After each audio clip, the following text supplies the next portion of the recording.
Hello and welcome back to my channel Sonali classes. मैं नीरज कुमार आज आपको कैसे ऑनलाइन एग्ज़ाम दिया जाता है उसके बारे में एक एक करके स्टेप बाय स्टेप बताने जा रहा हूँ। यानी अगर मेरे दोस्तों अगर आप कंप्यूटर्स पे ऑनलाइन एग्ज़ाम देने जा रहे हैं तो ये सारी जानकारी आपको पहले से मालूम होनी चाहिए। यानी कि अगर आप जाते हैं किसी ऑनलाइन सेंटर पे एग्ज़ाम देने के लिए, चाहे वो रेलवे ग्रुप डी का हो, डीएलएड का हो या किसी भी तरह का ऑनलाइन एग्ज़ाम हो, तो प्रोसेस वही होगा, बस सॉफ्टवेयर थोड़ा सा अलग होगा। तो हम लोग क्या करेंगे, जब जाएंगे किसी भी ऑनलाइन सेंटर पे एग्ज़ाम देने के लिए, तो आपका क्या होगा, सबसे पहले सिस्टम खुला हुआ रहेगा और कुछ इस तरह का इंटरफेस आपके स्क्रीन पर क्या होगा, दिखाई देगा। इसमें क्या होता है, आपका पहला चीज़ होगा इसके अंदर, वो क्या होगा कि आपका क्या होगा यहाँ पर सिस्टम नेम, यानी क्या होगा आपका सिस्टम नेम। ये जो है आपका, ये क्या है, सिस्टम नेम होगा, यानी जिस सिस्टम पे बैठेंगे उसका सिस्टम नेम होगा, सिस्टम आईडी होगा। और आपका जो नाम है, जैसे यहाँ पे मिस्टर जॉन है, कैंडिडेट नेम है, वो यहाँ पे आपका नाम होगा, मोहन सोहन जो भी कैंडिडेट हैं उनका नाम होगा। और जिस सब्जेक्ट का आप एग्ज़ाम देने जा रहे हैं वहाँ पर ये सब्जेक्ट होगा, ठीक है। उसके बाद आता है यहाँ पर जो लॉगिन होता है, लॉगिन के लिए ये जो टर्म है इसको बोलते हैं लॉगिन, यूज़र नेम और पासवर्ड। तो जैसे ही आपका सिस्टम खुला हुआ रहेगा, वहाँ पे खोल के आपको देगा जिस सिस्टम पे आपको बैठाएगा, अकॉर्डिंग टू योर क्या कहते हैं हॉल टिकट और ये क्या कहते हैं एडमिट कार्ड। तो यहाँ पे आपका यूज़र नेम होता है। यूज़र नेम आपका कौन होता है, तो आपका जो रजिस्ट्रेशन नंबर होता है वही आपका यूज़र नेम होता है। अब देखिएगा ध्यान से, तो आपका यूज़र नेम वहीं पे वहाँ पे रहेगा। उसके बाद दूसरा होता है पासवर्ड। तो पासवर्ड क्या होता है, तो पासवर्ड क्या होता है, आपका डेट ऑफ बर्थ होता है। जनरली क्या होता है आपका पासवर्ड क्या होता है, डेट ऑफ बर्थ होगा। या अगर किसी तरह का अलग तरह का एग्ज़ाम अगर देने जाते हैं ऑनलाइन, तो अगर आपको समझ में नहीं आए कि वहाँ पे पासवर्ड क्या देना है, तो आपको क्या होगा, वहाँ पे जो टीचर्स होते हैं वो आपको पूरी तरह से हेल्प करेंगे। घबराना नहीं है कि अगर हम तो अनजान हैं, इनको हम नहीं जानते हैं, तो हमें कौन हेल्प करेगा, कैसे एग्ज़ाम दें, कैसे पास आउट होंगे, इस तरह का हेजिटेशन सबके दिमाग में नहीं आना चाहिए। आप क्या कर सकते हैं, जो भी क्वेश्चन आपके दिमाग में होगा, बिना कोई झिझक के, बिना कोई डर के आप उनसे पूछ सकते हैं। वो आपको पूरी तरह से हेल्प करेंगे, दोस्त भाई फ्रेंड्स की तरह, ठीक है। या आप कहीं भी एग्जामिनेशन सेंटर पे जाते हैं तो इस मोड में भी आ सकता है, या आप कहीं पे जाएंगे तो आपका क्या होगा, इस तरह से भी आएगा। जैसे डीएलएड का एग्जाम देने जाएंगे, यहाँ पर इस तरह का होगा, बिहार विद्यालय परीक्षा समिति का, तो वहाँ पे क्या होगा, यहाँ भी क्या होगा, यूजर नेम और पासवर्ड होगा। भाई आप कहीं भी एग्जाम जाए तो ऑनलाइन सेंटर पे एग्जाम देना है, तो आपका एक अपना एक यूनिक आईडी और क्या कहते हैं पासवर्ड होता है, वो आपको डालना होगा। और आईडी जो होता है वो यहाँ पे रहेगा, यहाँ पे जो भी होगा वो इस तरह से आईडी होगा।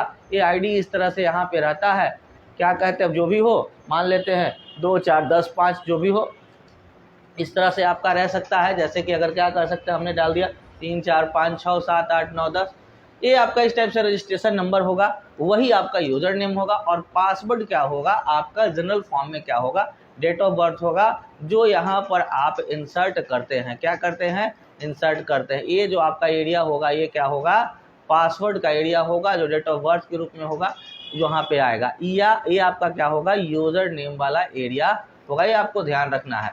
या कहीं पे जाते हैं तो इस तरह से तीसरे फॉर्मेट में भी रहेगा। ये आपको कैंडिडेट का सिस्टम खुला हुआ है, कैंडिडेट लॉगिन होगा, आपका एप्लीकेशन नंबर वही चीज़ यहाँ पर है, रजिस्ट्रेशन नंबर क्या है, आपका रजिस्ट्रेशन नंबर है। यहाँ पे आपका क्या करना है, लॉगिन करने के लिए रजिस्ट्रेशन नंबर देना होगा। और जैसे ही अब ये क्या होता है, डेट ऑफ बर्थ जो दिया हुआ है एरिया, वो क्या है आपका, क्या कहते हैं, पासवर्ड का एरिया। हमने कुछ देर पहले बताया था कि आपका पासवर्ड डेट ऑफ बर्थ भी हो सकता है। और एक कैप्चा कोड जो वहाँ दिया हुआ रहेगा वो यहाँ पे फिल करना है। ये वाला जो कैप्चा कोड दिया हुआ रहेगा वो इस बॉक्स में क्या करना है, बारी बारी से क्या करना है, फिल करना। जैसे ही फिल कर लेंगे, और क्या कहें, टीचर की हेल्प से, अगर नहीं समझ में आए तो टीचर्स के हेल्प से करना है। सर हमको कुछ नहीं समझ में आता, हम पहली बार क्या कहते हैं, this my first attempt for online examination, तो आपको क्या होगा, वो हेल्प करेगा। अब उसके बाद जैसे ही डालेंगे तो लॉगिन पे क्लिक करेंगे। ये वाला जो एरिया है इस पर हम लोग लॉगिन पे क्लिक करेंगे, इस पर लॉगिन पे कर सकते हैं। या आपका क्या कहते हैं, यहाँ है, यहाँ पे आप लॉगिन पे कर सकते हैं, नहीं तो क्या कहते हैं, यहाँ है, यहाँ पे भी आपका क्या होगा, नीचे वाला एरिया में क्या होगा, लॉगिन होगा, उसको आप क्या कर सकते हैं, कर सकते हैं, ठीक है। उसके बाद हमने ये तो देख लिया कि जैसे ही आप लॉगिन पे क्लिक करेंगे, जैसे ही आप लॉगिन पे क्लिक करेंगे तो आपका कुछ इस तरह का इंटरफेस आ जाएगा। इस तरह का इंटरफेस आ जाएगा जहाँ पे आपका लैंग्वेज चुनने की बात आएगी। क्योंकि हमारा ये DLED एग्जामिनेशन है तो most of the students are preparing in Hindi language, तो हमारा जो होगा हिंदी में ही वो करते हैं, तो हमारा जो लैंग्वेज है क्या है, हिंदी है। जैसे ही हो जाएगा तो टीचर्स की हेल्प से वहाँ पे पूछ लेना है। जैसे ही ऐसा नहीं देखना है तो कि भैया सर ने बताया है कि क्या कहते हैं वहाँ पे है, I am ready to begin, click कर देना। क्लिक करने से पहले वहाँ के जो टीचर्स होंगे उनसे पोलाइटली पूछ लेना है कि सर क्या अब मैं यहाँ पे क्लिक कर सकता हूँ, या वो बिना पूछे भी अगर वो बताते हैं कि भाई यहाँ पे क्लिक करो, अब वो यहाँ पे क्लिक करो, तो आप यहाँ पे क्लिक करेंगे। जैसे ही यहाँ पे क्लिक करेंगे आपका क्या हो जाएगा, एग्ज़ाम का क्या होगा, पूरा क्या कहते हैं डाटा खुल जाएगा, इस एग्ज़ाम का पूरा क्वेश्चन सेट खुल जाएगा। अब हमारा चूँकि DLED एग्जामिनेशन का क्या होता है, ये जो सिलेबस होता है उसमें जनरल हिंदी भी पूछता है, जनरल इंग्लिश भी पूछता है, मैथमेटिक्स पूछता है, साइंस पूछता है, सोशल स्टडी पूछता है, लोकल मतलब reasoning, local logical and analytical reasoning यानी कि रीजनिंग वगैरह भी पूछता है। तो अब यहाँ पे आपका सिलेबस आ गया। अगर रेलवे के एग्जाम में जाएंगे तो उसका सिलेबस होगा, या किसी भी एग्जामिनेशन में होंगे वो क्या होगा, उसका सिलेबस के हिसाब से क्या होगा, क्वेश्चन क्या होगा, ब्लॉक बाय ब्लॉक क्या होगा, टैब बाय टैब क्या होगा, बांटे हुए रहेगा। अगर आपको जनरल स्टडी का, जनरल हिंदी का एग्जाम ना दे के शुरुआती दौर आपको क्या करना है, अटेम्प्ट जनरल इंग्लिश से करना है तो जनरल इंग्लिश पे क्लिक कर देंगे, साइंस से अटेम्प्ट करना है तो साइंस पे क्लिक कर देंगे, और सोशल स्टडी से क्लिक करना है तो सोशल स्टडी। आपकी इच्छा होती है रीजनिंग पे क्लिक करना है तो रीजनिंग पे क्लिक कर, वहीं से आप क्वेश्चन को क्या कर सकते हैं, अटेम्प्ट कर सकते हैं। ये वाला एरिया होता है। तो हमारा जनरल हिंदी से था।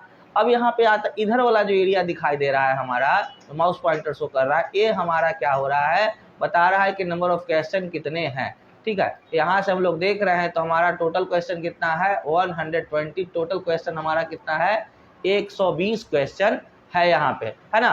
अब क्या होता है, आप जिस क्वेश्चन पे चाहे उस क्वेश्चन को अटेम्प्ट कर सकते हैं। जैसे कि अगर मान लेते हैं क्वेश्चन नंबर आपको क्या कहते हैं, डायरेक्ट क्या जाना है क्वेश्चन नंबर 60 पे, यहाँ पे इस तरह से क्लिक करेंगे, डायरेक्ट क्वेश्चन नंबर 60 हमारा आ जाएगा। डायरेक्ट क्वेश्चन नंबर 41 पे जाना है तो डायरेक्ट 41 पे जा सकते हैं। ये कब कर सकते हैं, जब तक आपने सेव एंड नेक्स्ट आपने सबमिट पूरी तरह से नहीं किया है। फिर उसके बाद आता है यहाँ पे कुछ ऑप्शंस दिए हुए हैं, जैसे क्या कहते हैं नॉट विजिट, यानी कि अगर ये जो लिंक दिखाए, जैसे ही क्लिक करेंगे तो ये वाला जो लिंक है, यानी कि अब क्वेश्चन को आप टच नहीं किए हैं, नॉट विजिट देखे ही नहीं है तो नॉट विजिट शो करेगा। इस तरह का कलर शो करे, यानी कि आपने आंसर नहीं दिया है, आपने विजिट किया है लेकिन आंसर नहीं दिया है। ग्रीन आपका शो करेगा जिसमें आपका बताएगा कि क्या कहते हैं आपने जो आंसर दिया है उसका वो आंसर दे दिया है, विजिट करने के बाद उसको चेकआउट करने के बाद सॉल्व करने के बाद आंसर दे दिया है। और मार्क्स टू रिव्यू आपका क्या होगा, यहाँ पे मार्क्स और रिव्यू देगा। लेकिन आप लोग यही 3 चीज़ों पे ध्यान देना है, नॉट विजिट, नॉट आंसर्ड और आंसर पे ध्यान देना है। बाकी मार्क्स फॉर रिव्यू और आंसर के लिए क्या कहते हैं वो टीचर्स पे वहाँ पे छोड़ देना है। ठीक है, अब यहाँ पे जो ऑप्शन आता है ए वाला एरिया, ये क्या कहता है, ठीक है। इसलिए सबसे पहले हम लोग क्या कहते हैं, पहले क्वेश्चन पे चलते हैं। कहाँ पे, पहले क्वेश्चन पे। यहाँ पे कह रहा है क्या, make for review and next, बोला गया है क्या कि आप क्या कहते हैं क्वेश्चन देखिए बनाइए और क्या कहते हैं सेव एंड नेक्स्ट पे क्लिक कीजिए। अगर आप जब तक सबमिट नहीं करेंगे तो आप अगर कुछ कर दिया, आपको दिमाग में कि अरे हमने क्वेश्चन तो क्लिक कर दिया लेकिन वो गलत है, तो वहाँ भैया रंगने वाला ये सिस्टम नहीं है कि आप रंग दिए तो अब उसको इरेज नहीं कर सकते, व्हाइटनर नहीं जला सकते। यहाँ पे आप आराम से क्या जब तक सबमिट नहीं कर सकते करेंगे आपको पीछे जाने का ऑप्शन मिलेगा, आप उसको फिर से आप सेलेक्ट कर सकते हैं। जिस तरह से हमने दिया कौन सा शब्द संज्ञा से बना हुआ विशेषण है, ठीक है। तो जो संज्ञा की विशेषता को बताता है उसे क्या कहते हैं, विशेषण कहते हैं। तो क्या कहते हैं, सुखी, प्रसन्न, कटु और सुंदर, सुंदर। तो क्या आप इसमें कौन सा होगा, तो आपकी इच्छा के अनुसार, I am not a DLED student but I am going to how to prepare your DLED examination online, ठीक है। जैसे कैसे कैसे एग्जाम दिया जाएगा उसके बारे में मैं बताने जा रहा हूँ। तो जस्ट फॉर एग्जाम्पल हमारा जो आंसर है कौन सा सब संज्ञा से बना हुआ है, तो चलिए क्या कहते हैं, हमने यहाँ पे कर देते हैं क्या, सुख। इस पर क्लिक करते हैं, जैसे ही क्लिक किए हमारा ये सेलेक्ट हो गया। जब हमारा आंसर बिल्कुल सही होगा या गलत होगा या जो भी है वो तो पहले आपको रिजल्ट के बाद पता चलेगा। क्लिक करने के बाद सेव एंड नेक्स्ट पे क्लिक करते हैं, क्या है, सेव एंड नेक्स्ट पे। आपका नेक्स्ट क्वेश्चन आ जाएगा, जैसे कि निम्नलिखित शब्द में किस शब्द में द्वंद्व समास होता है, अपनी इच्छा अनुसार क्लिक करेंगे, होता है क्वेश्चन आपका। उसी तरह से आप चाहते हैं जनरल इंग्लिश में जाने के लिए, बहुत इजी क्वेश्चन पूछता है DLED में, आपका क्या कहते हैं, इस तरह से देखा जाए तो क्वेश्चन यहाँ पे दिया हुआ, select the combination of number so that letter और word arrange accordingly will will form a meaningful word. यहाँ पर क्या कहते हैं, इस नंबर को क्या कहते हैं, इस तरह से सजाना है, ठीक है, आगे पीछे करके, जिससे कि इसका अर्थ निकल जाए। तो आप अपने पेपर पे जाइएगा, उसको सेलेक्ट कीजिएगा।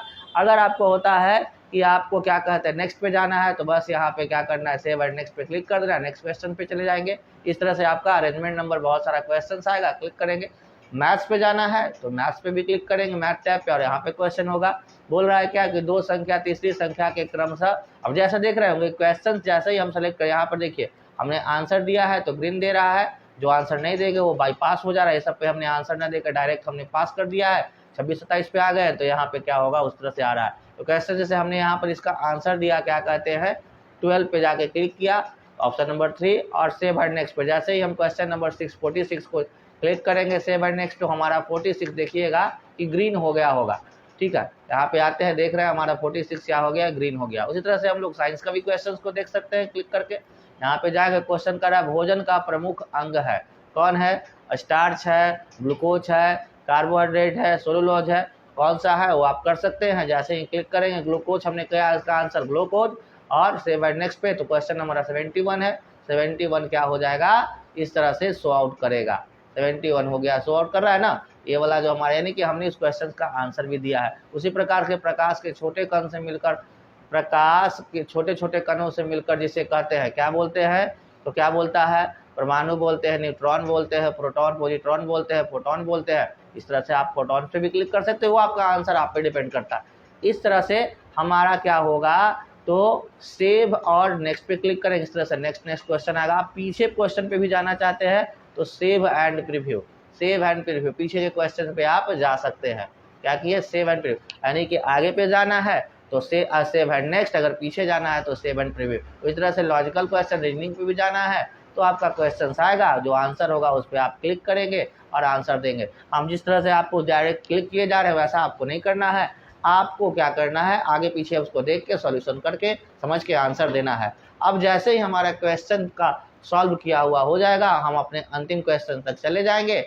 जैसे कि हमारा 120 क्वेश्चन जो है हमारा क्या है, इस तरह का है। इसका आंसर क्या है कि शब्द ब्रेक के केवल व्यंजकों को अंग्रेजी वर्णमाला के अंग्रेजी अक्षर द्वारा प्रतिस्थापित कर स्वरों को यथास्थिति रखकर कितने अर्थपूर्ण शब्द बनाए जा सकते हैं। यहाँ पे देख लेना जो आंसर हमारा होगा, जैसे कि इसने हमने कर लिया 3, और क्या कहते हैं, जैसे कि हमारा लास्ट क्वेश्चन, इसलिए यहाँ पे बोल रहा है सबमिट टेस्ट।